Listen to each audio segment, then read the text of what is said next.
Paglabas ni Alexa sa kwarto, dinatnan niya sina Nathan at Alexa na nasa hapagkainan. Hindi nakaligtas sa kanya nang pasadaan siya ng tingin ni Alexa.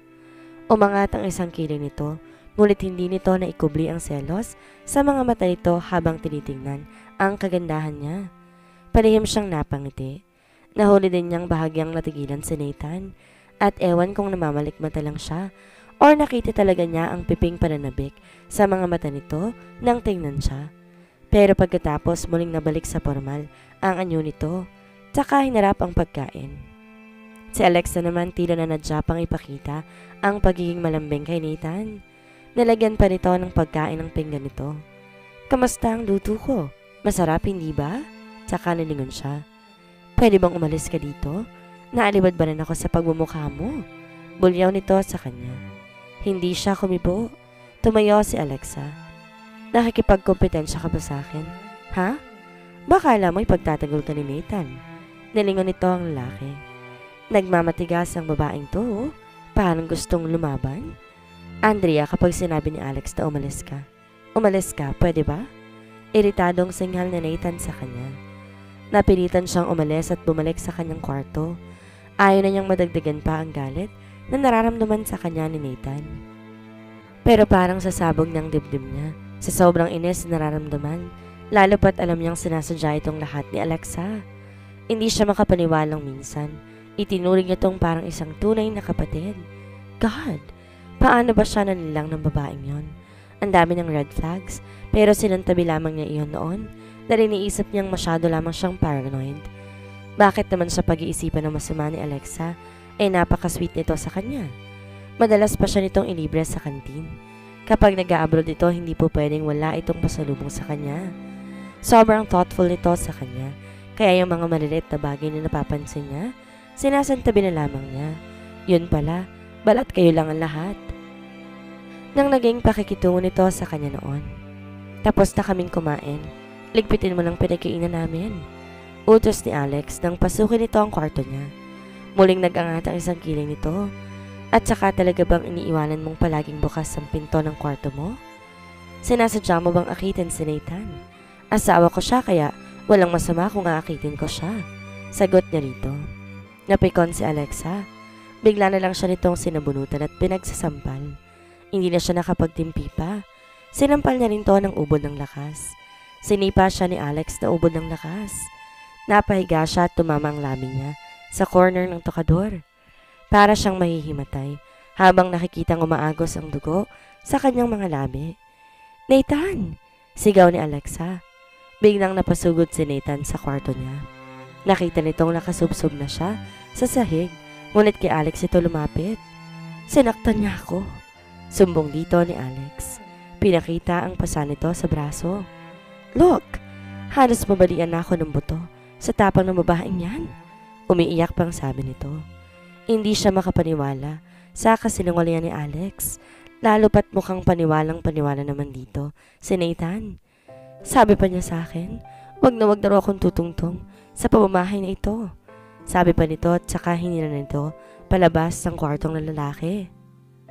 "Nathan, sumusobra na talagang babaeng yan. Akala mo kung sino ko mag-asta?" Umiyak siya habang sinusundan ng tingin ang mga ito, ni hindi man lamang nag-aalala sa kanya si Nathan. Hirap na tumayo siya at tinitingnan ang dumudugo niyang labi sa salamin. Actually, mas masakit na parang di siya nag-e-exist sa paningin ni Nathan kaysa pisikal na sakit na nararamdaman niya ngayon. Ngunit kailangan niyang magpakatatag. Alexa's POV. "Nathan, palayasin mo na lang babaeng yan dito sa pamamahay mo." Humihikbing sabi ni Alex kay Nathan habang ginagamot nito ang pasa niya. Masyado sayang bayolente. Manang-mana sa tatay niya. Baka kung anong gawin niya sa akin lalo pat mamatay-matay siya sa inggit. Di nagsalita si Nathan. "Nathan, noon papansin ko ng inggit talaga sa akin ng babaeng yan eh. Palibasa di niya i-afford yung na-afford ko. Di ko lang to sinasabi sa'yo pero malakas din siyang mangupit. Ilang beses ko niyang nahuling kinakalkal ang bag ko at nawalan ako ng pera. Alam kasi niyang masyado ako mabait sa kanya kaya inaabuso niya." Napatili siya nang mapadiin ang hawak itong bulak sa braso niya. "Ouch, Nathan! Dahan-dahan naman. Ano mo namang napaka-sensitive ng skin ko. I'm sorry kung ako ang pumangit. Kasalanan ng babaeng yan. Naaasar pang sabi niya rito. Siguradong namamasa itong braso ko. Anong sasabihin ko kay Papa? Kung hindi mo naman kasi sinugot si Andrea, hindi mangyayari yan. Sita nito sa kanya. Hindi makapaniwalang tinignan niya ito. Teka, sinasabi mo bang kasalanan ko pang lahat ng to? My God, Nathan, you know me. Hindi ako mahilig gumawa ng gulo. Not unless hindi ako naumpisahan. Nagtatampong sabi niya rito. Bakit parang kasalanan ko pa ngayon to? Napahinga ng malalim sa Nathan saka naiiling at napatitig sa kanya. What? Tanong niya sa lalaki. Kapag hindi ka mag-iingat, baka mas malala pa dyan ang abutin mo.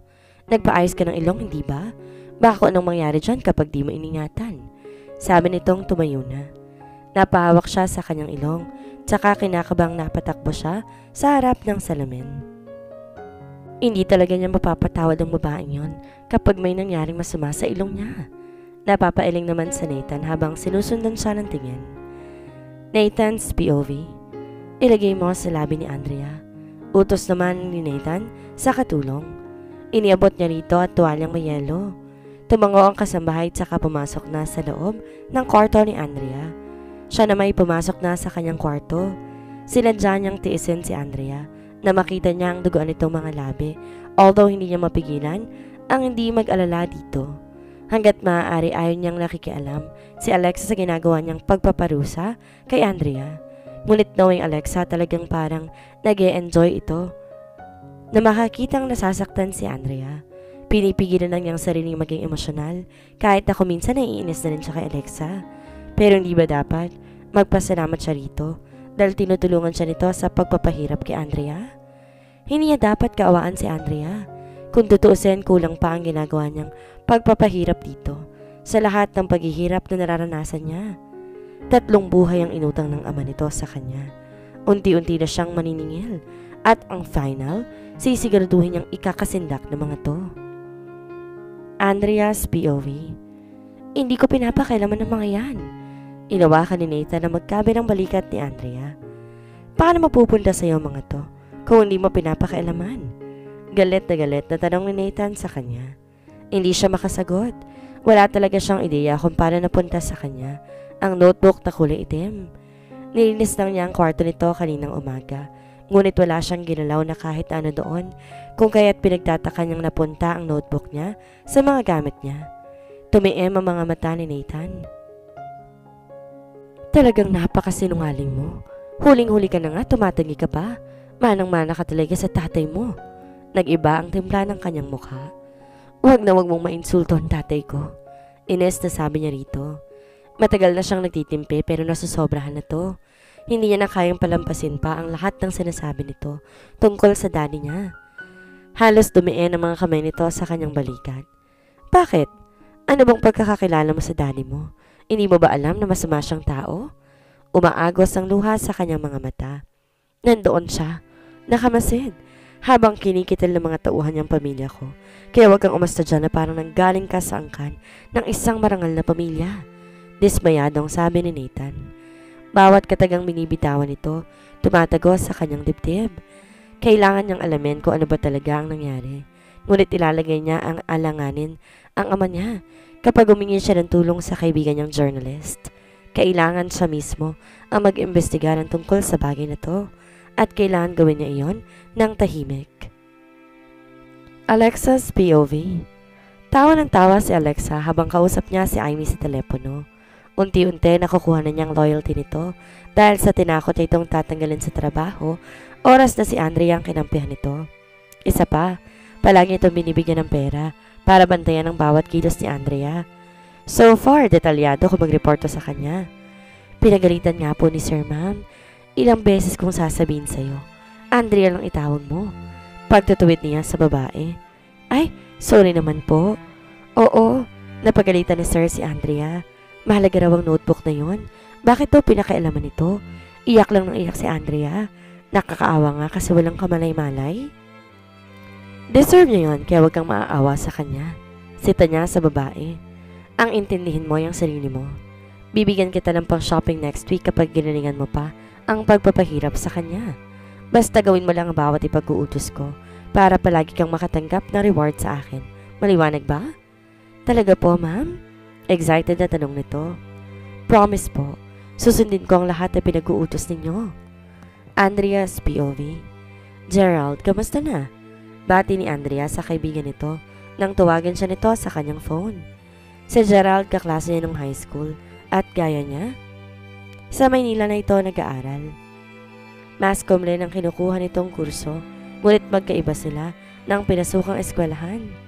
Scholar ito nung nag-aaral pa kami kaya kaagad tong natanggap sa isang malaking TV station bilang researcher. Matagal na tong nanliligaw sa kanya pero umpisa pa lang, sinabi niya na tong hanggang kaibigan lamang ang turing niya rito. Ikaw ang kamusta na? Hindi mo man lang ako inimbita sa wedding mo? Anang binata sa kanya. Pasensya na, simpleng civil wedding lang naman yung nangyari sa amin. Kamusta ang trabaho? Anay mo siguro nakikitang artista? Medyo hectic? Eto nga't pauwi na ako ng Santa Teresita. Mga ilang days ako doon. Sagot nito sa kanya. Uuwi ka ng Santa Teresita? Dadalhin mo ang sasakyan mo? Oo, bakit? Pwede ba akong makisabay? Tanong niya. Narinig niya kagabing kausap ni Nathan si Mang Roy. Niyahatid nito ang bintana sa airport. Isang linggo tong mawawala. Kung saan to pupunta, hindi niya alam. Pero ito na sigurong pagkakataon para umpisan niya ang kanyang gagawing pagre-research. Sigurado ka bang okay lang sa asawa mong makisabay sa akin? Nag-aalalang tanong nito sa kanya. Hindi naman seloso si Nathan. Sagot nito. Ang totoo, wala namang pakialam si Nathan sa kanya. Kaya hindi naman siguro big deal dito kung uuwi muna siya sa kanila. Mas lalong di rin big deal dito kung makikisabay siya kay Gerald pauwi ng Santa Teresita. Makalipas ang ilang araw. 6 na araw na siyang naglalagay ng Santa Teresita. Nag-bus na lang siya pabalik ng Maynila kahit pa nga mapilit ang daddy niya na ihatid siya. Ayaw niyang mapagod pa ito sa pagmamaneho. Besides, paano ipapaliwanag dito na pinagbabawalan siya ni Nathan na tumanggap ng kahit sino sa pamilya niya sa pamamahay nito? Pagkapasok niya sa loob ng bahay, sinalubong kaagad siya ng isang malakas sa sampal ni Nathan. Ang akala niya bukas pa ang dating nito, kaya nagmamadali siyang umuwi ngayon. Hindi niya akalaing mapapaaga ang pag-uwi nito. Hindi ka na nahiya? Nakisabay ka pa talaga sa Gerald na iyon, pauwi ng Santa Teresita? Galit na sita nito sa kanya. Inawakan nito ang isang braso niya. Ano?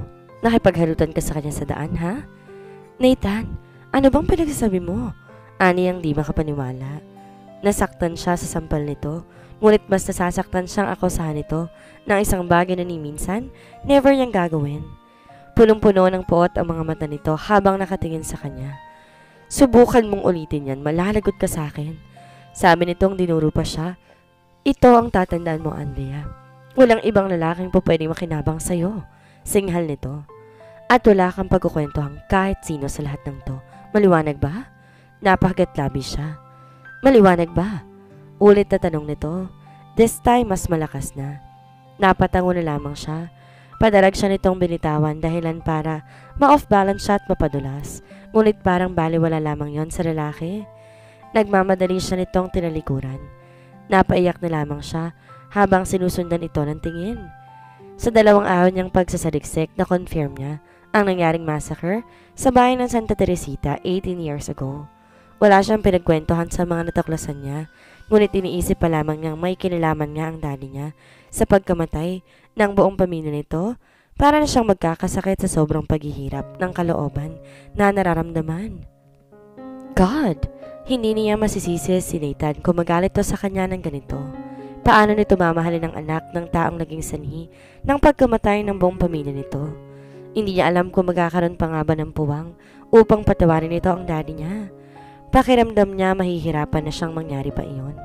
Sagad sa buto, ang galit ito at naiintindihan niya ito sa nararamdaman nito. Siguro, nagtatakda talaga siya ang magbayad ng lahat ng mga kasalanan na ginawa ng ama niya sa pamilya nito. Deserve niya siguro niyang magdusa sa mga kamay nito. Naghahanda ng lunch si Andrea nang dumating si Alexa kasama ng ina nitong si Belinda. Diretso kagad ng mga to sa kusina kung saan nandun siya.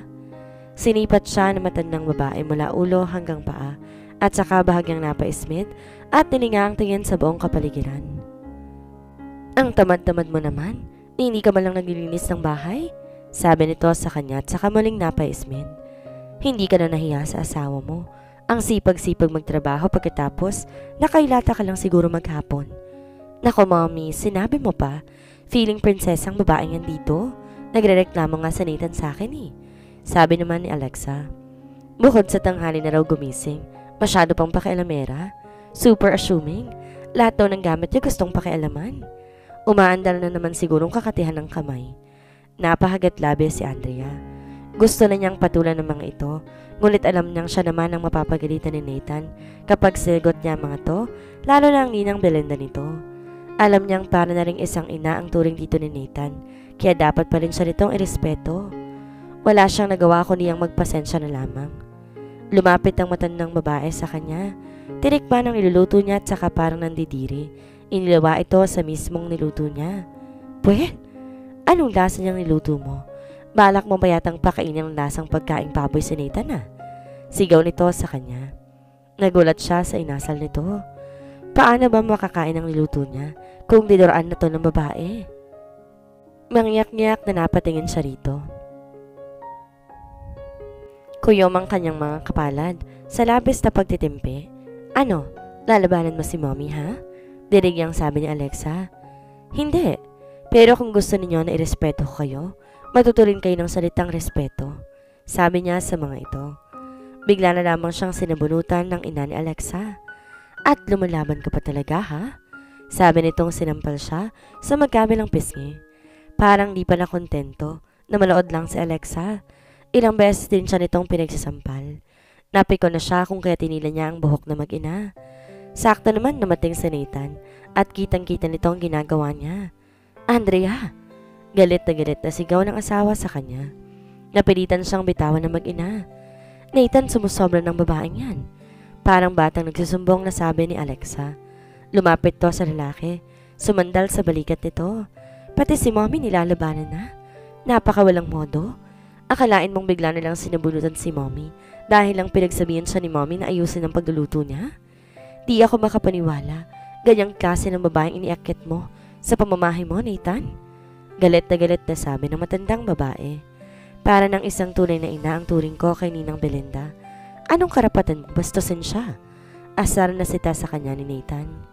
Magpapaliwanag pa sana siya, ngunit nakita niyang matalim na tingin na ipinukol sa kanya ng dalawang babae. Alam niya kahit anong tanggol niya sa sarili, ito pa rin ang paniniwalaan ni Nathan, lalo pat nahuli siya nito, sinasabunutan na mag-ina. Inakbayan ni Nathan ang dalawa palabas ng kusina. Naiwan siyang nakatingin sa niluto niyang pagkain na binaboy ng matandang babae. Umiiyak na tinapon lamang ngayon sa basurahan. Nathan's POV. Bakit ba kailangan mo pang pahirapan ang sarili mo ha, Nathan? Bakit kailangan pa ng ganito? Hiwalayan mo na lamang ang babaeng yon. Madaling pagigantihan ng buong ang kanila kung gugustuhin mo. Makapangyarihan ka. Kung gugustuhin mo, isang utos lang maglalahong buong pamilya niya dito sa mundo. Sabi ng ninang Belinda niya habang sakay sila sa kanyang limousine na minamaneho ni Mang Roy. Hindi siya kumibo. Ang gusto niya, unti-unting magdusa ang mga ito.